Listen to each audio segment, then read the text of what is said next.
Hello, it's Key Creative Studio and Mr. Drawing Japan. Let's make a point to draw every day, all right?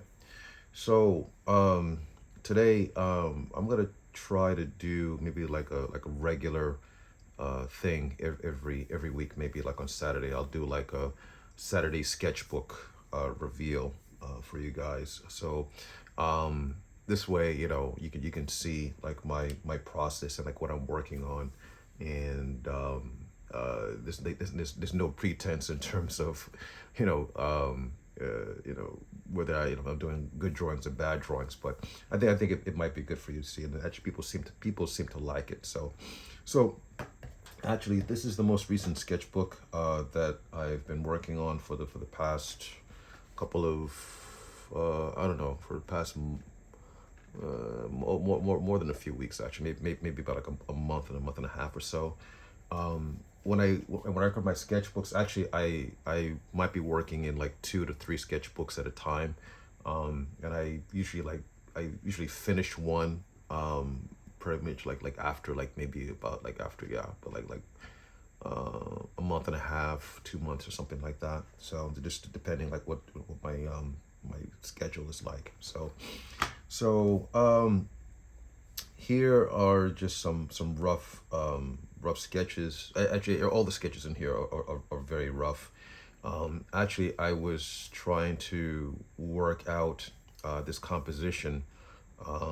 I grew up, reading Marvel comics, just like every normal American young man up in the 70s and 80s, and I was always taken by the composition, that you see like in Marvel, that really like fills, fills the frame, and it's like so dynamic. This is a frame study that I took from Salbrisema, actually.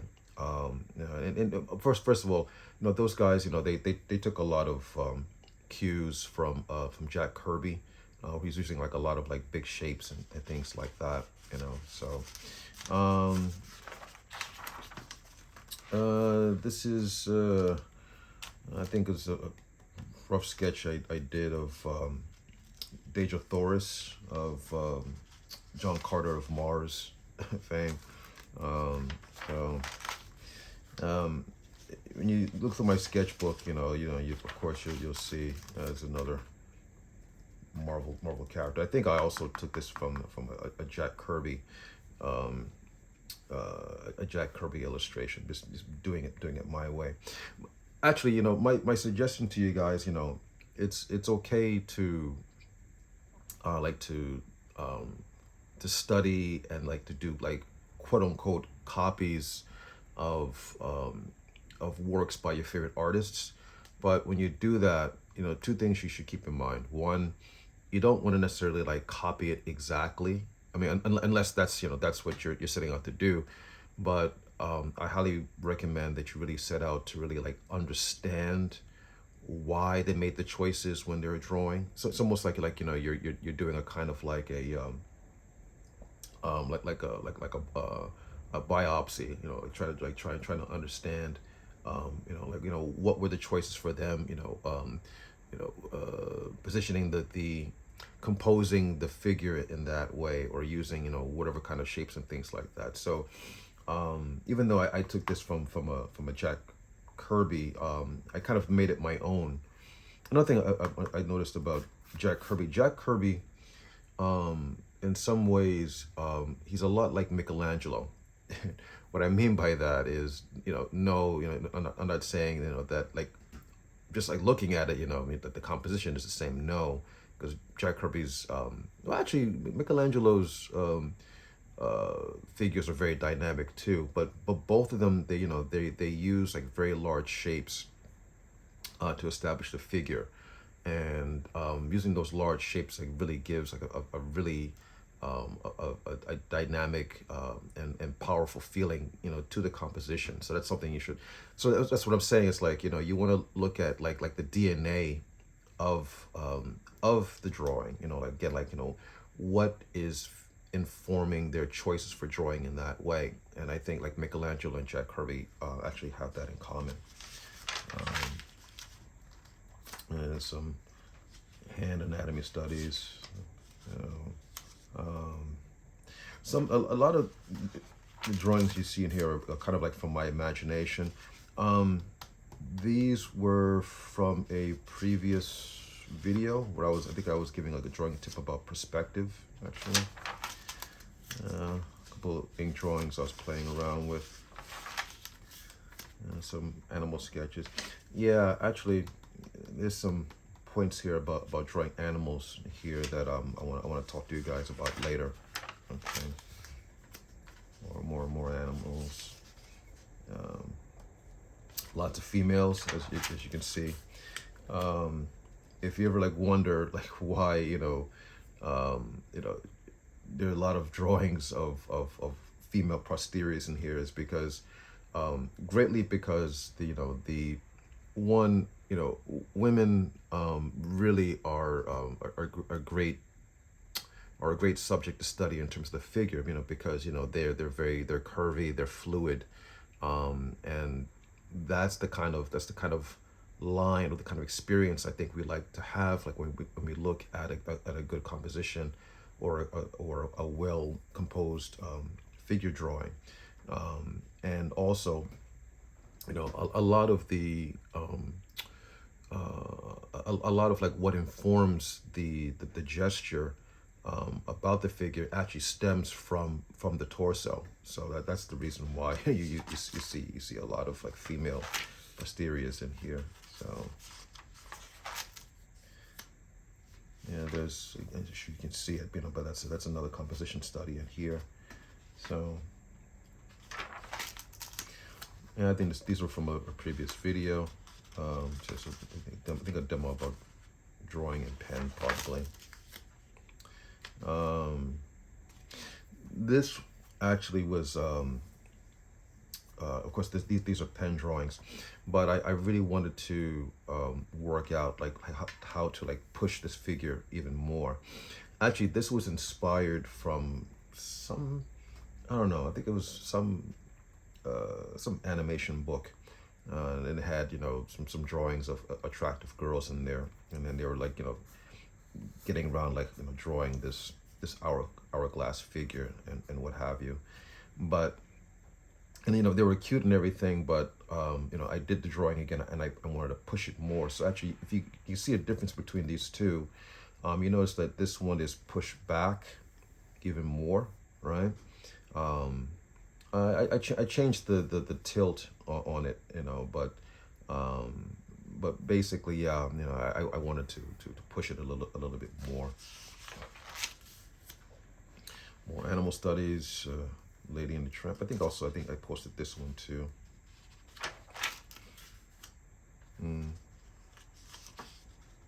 So when you guys when you draw, something to keep in mind is that when you're drawing, you're not just like putting lines on paper, or you're not just trying to like piecemeal a figure together. You're composing. You want to keep that in mind, that you're composing. Anytime like you're drawing a figure, you want to make sure that there's a certain kind of like rhythm to it, and you want to make sure that your audience's eye is not gonna stop on one particular area for a long period of time. Even though there's this attractive face, your eyes are kind of like still like flowing like all over her body, like the hair, the relationship between like her hands, the things in her hair. You want to make sure like all of that creates a flowing experience. So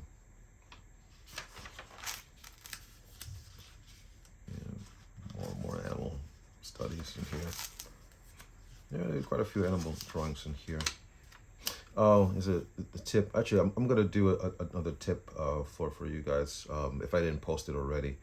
about like drawing volumes three-dimensionally, you know.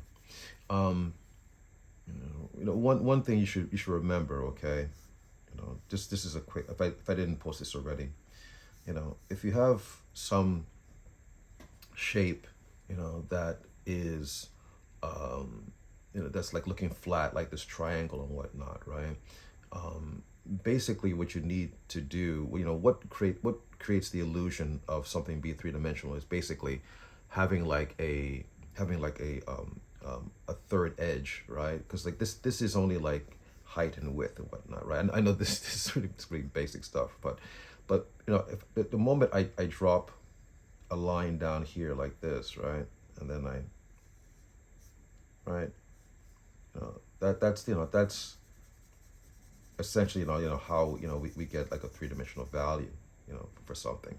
So like if it was like, let's say like this arm here, and if this was like looking kind of flat, right, the way I would make this three-dimensional is like by adding like another value here. So it's almost like I'm like boxing it out. You can see like this, right? That's what creates more of like a um, three-dimensional experience. The moment like you add that third volume. So that's something to keep in mind. Okay. If something is looking flat, pretty much like what you need to do is consider like a turning edge, right? For lack of a better way of saying. Okay. All right. Nothing to write home about. Okay. Ew. Not a good one. Okay. More cute females. Well, that's something different. I think that was from a previous video. I think on drawing like intelligent scribbles. Okay. Hand studies, and this composition I've been working on for a while. That's another thing. Okay. When you draw, look, when you were in school, and when you had to like write a composition, right? Like you just didn't write from beginning to end and turn it in, right? Like you did a rough draft. So it's always important to make sure like you do like a rough first. I mean that's the whole point of like working in your sketchbook, right? I don't know if you can tell, but this was like the original abstraction that I had for the composition. I wanted this experience of something pushing down and then something like falling down and away like that, and that's what I have here. And what else? Sorry. I'm still working on this drawing, but it's another thing. Don't be apprehensive about doing a drawing over again. That's basically that's how you get better. Like to have the courage, to do the drawing again and again and again and again until you get it right. Basically, that's what I did here. So when I started, I started with this, and then I fine tuned it into that, fine tuned it even more into that. I'm gonna probably finish this weekend, and maybe I'll do a video for that, if you guys are interested. These are some 1-minute sketches I did in pen. Yeah, these are 1-minute sketches that I did from what was it? Just Draw Party, the YouTube channel Just Draw Party. I recommend it. Just Draw Party is a resource for artists who want to draw models. It's established in Japan, so all the models are Japanese. Actually, I know a lot of the models actually. I've worked with them. But I highly recommend you guys take a look at Just Draw Party to help you guys practice.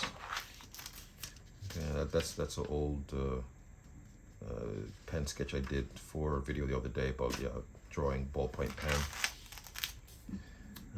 This is about, this was for a demo video about showing space in the paper. And some more quick sketches here. Okay. Some of these might be for my drawing demo over with Live Up, actually, which is also on YouTube, and I think it might be posted today, actually, not on my channel, but on Live Up's channel. So today or yesterday, I'm not sure. I'll take a look. Okay. Again, all your drawings should be like a composition. It should be, it shouldn't just be like just some figure like sitting on the page. It really should be. It should have some kind of like flow. Okay. Some flour sack drawings. Okay. Yeah, this is definitely for a demo I did for Live Up. I was showing like how to draw the figure in this kind of position, but using like the flour sack or the rice bag, as a way to help you get around breaking this down. Okay, yeah, this is so no, this will be on when I drew this. You can take a look at it's Live Up. Just type in like Key Creative Studio, like Live Up, and you'll or sorry, Key Innis, type Key Innis and Live Up. Maybe I'll put a link. Maybe that might be helpful for you guys. Okay. And female study, and some rough 1-minute sketches here, and I think that's it. I think that's pretty much it. So, okay. Anyway, that's today's Saturday Sketchbook Reveal.